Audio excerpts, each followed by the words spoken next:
developed one fish farmer producer organization. So foundation is one of the CBBO under National Fisheries Development Board. Through the CBBO, we started 4 FPPOs. One FPPO, the commodity is dry fish. So we have this collective model and use the solar dryer. The women are producing the dry fish. What I am going to highlight here is that the community anchor innovations are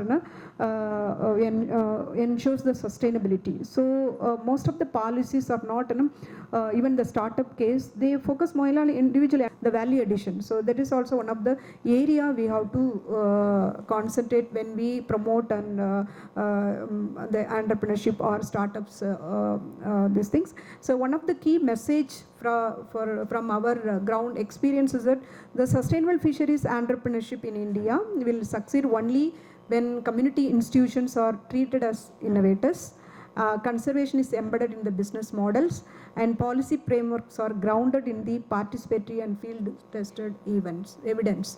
So in this I end my presentation. Thank you for your cooperation.